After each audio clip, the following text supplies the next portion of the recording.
Legalmente, para que opere una confesión sincera, tiene que haber una aceptación de responsabilidad libre, espontánea y voluntaria, y el tercer requisito que establece la ley es que se haga con presencia de su abogado defensor ante un juez o fiscal. Como eso no ha pasado, no estuvo ni defensa, ni fiscal o juez, entonces es muy fácil que se pueda excluir esa confesión mediática como una confesión con efectos jurídicos.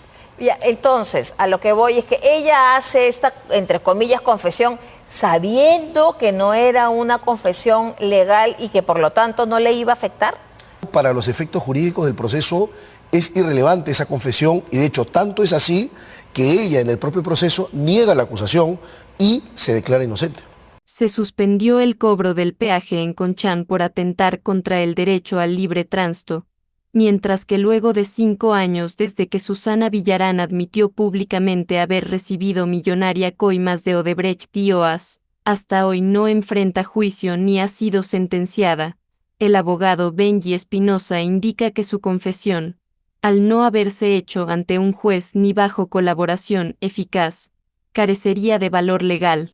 El Poder Judicial ha determinado que se suspenda el cobro del peaje en Conchán, en Lurín, porque afecta seriamente el libre tránsito de las personas. Entonces, esto parece que todavía no es una decisión final, es un habeas corpus, me parece, pero ¿está sentando precedente en cuanto al libre tránsito? Porque ya hubo también lo de Puente Piedra, ahora viene esto. ¿Y así van a ir cayendo los peajes? A mí me parece que sí, con lo cual, ¿por qué un habeas corpus y no un amparo? Por ejemplo, para que se entienda mejor. Sí, claro. Porque básicamente el habeas corpus es el proceso constitucional que se activa sin cuando se presenta para poder asegurar una libertad que está siendo afectada o está siendo amenazada de manera real e inminente.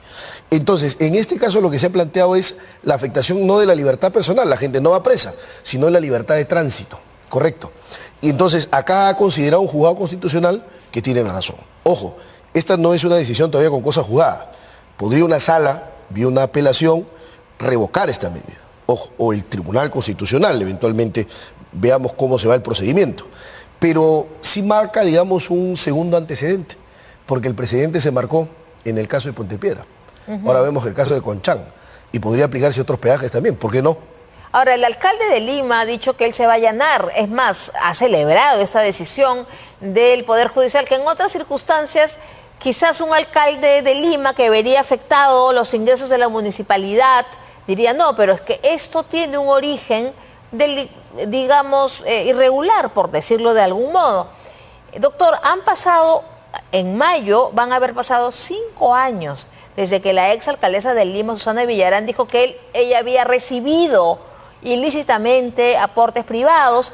¿Y por qué digo esto? ¿Por qué lo traemos a colación? Porque este peaje que hoy día de Rutas de Lima se ha dejado de cobrar o se dejará de cobrar es de la gestión de Susana Villarán y es de este entuerto, por decirlo, entuerto corrupto, por decirlo de algún modo. ¿Por qué esta demora? Son ya 6 años. Sí, son 6 años en total desde que la Fiscalía presenta acusación, es decir, cuando la investigación ya concluyó y la Fiscalía se convence de la responsabilidad de Susana Villarán y de 29 coacusados, porque son 30 acusados en total, la Fiscalía presenta en el 2022 su acusación.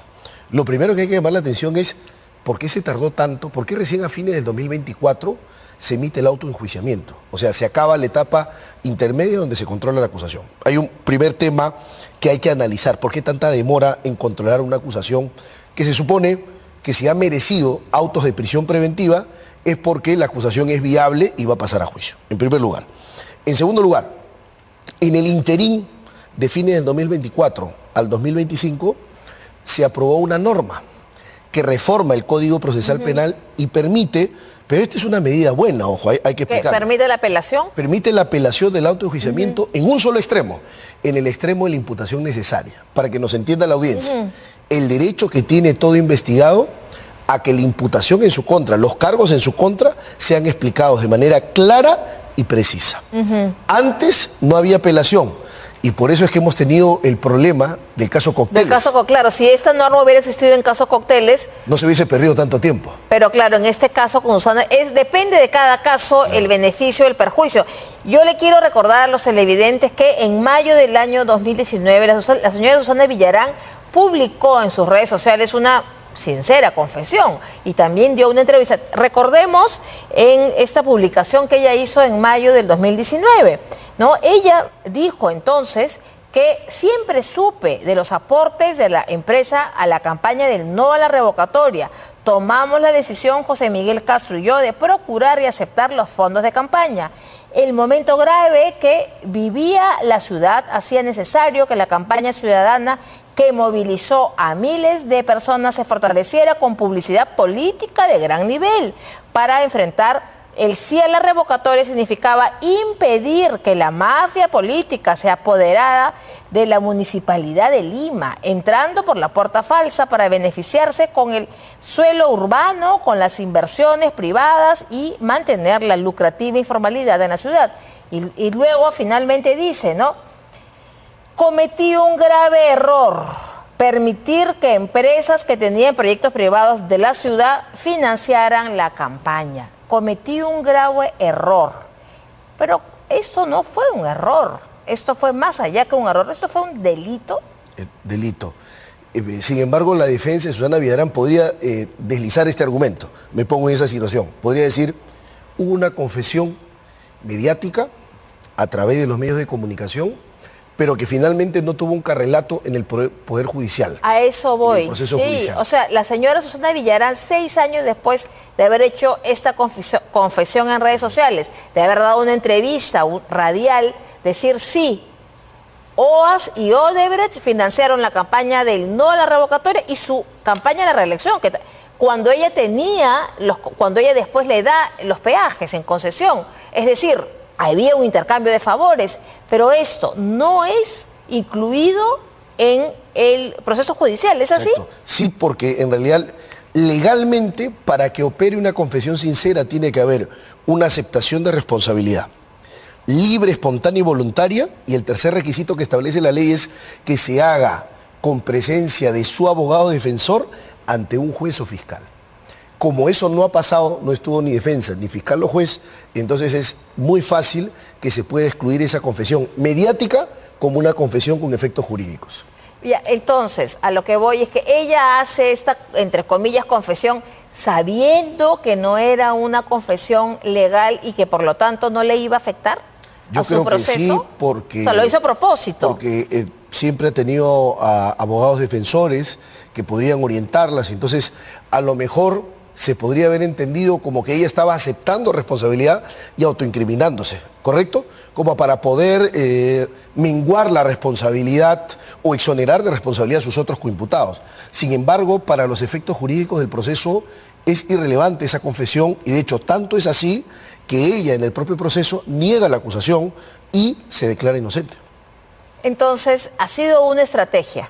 Yo creo de que defensa. Sí. Yo creo que o sea, a sabiendas que eso no iba a tener perjuicio en su juicio, ella lo hace como diciendo, bueno, yo soy bien buena o entre comillas, honesta, que acepto que me equivoqué. Pero a sabiendas que eso no le iba a afectar en el juicio. ¿Por qué? ¿Por qué le digo esto? Porque la gente, el común, la opinión pública dice, ¿cómo Villarán no es condenada cuando aceptó su delito? No lo ha aceptado, su delito. Jurídicamente no lo ha aceptado. Jurídicamente no lo ha aceptado. Parece ser, para el imaginario popular, para la audiencia, puede decir, pero esa confesión puede ser ingresada como prueba. Pero entonces se saca el artículo del Código Procesal Penal que establece que la confesión tiene estos 3 requisitos que te mencioné y en consecuencia para el juez es muy fácil excluirla como confesión, porque no es una confesión sincera dentro de los parámetros de la ley.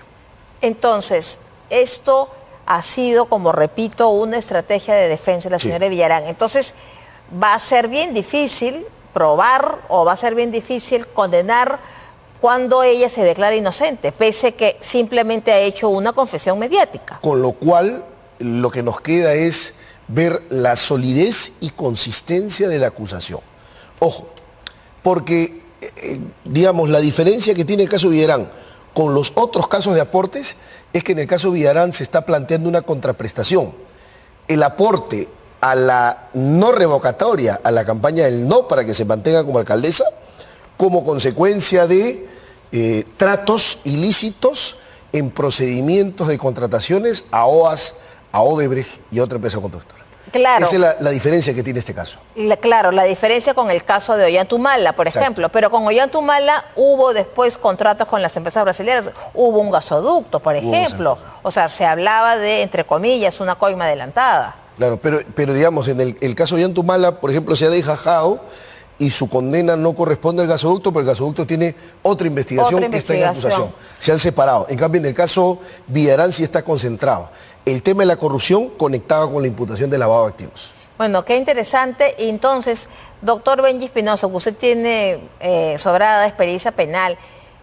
¿Hay esperanzas de justicia y que la señora Villarán llegue a juicio pronto? Sí, yo creo que sí. Está por resolverse. ¿No hay plazos?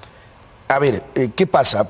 Para mayo se ha convocado a lo que sería la última audiencia de control de acusación, donde el juez va a verificar si es que finalmente la Fiscalía ha cumplido con lo que la sala ha mandado, que es precisar la imputación de un acusado y de una empresa. Si eso la Fiscalía lo cumple, aproximadamente en un mes o un mes y medio podríamos tener juicio. Si la Fiscalía no lo cumple, quiero subrayar eso, el proceso va a dilatarse y demorar. ¿Por qué? Porque entonces el juez va a tener que devolver la acusación a la Fiscalía y luego resolver, y esto se va a prolongar indebidamente. Bueno, esperemos que veamos justicia más temprano que tarde. Muchísimas gracias, doctor Benji Espinosa.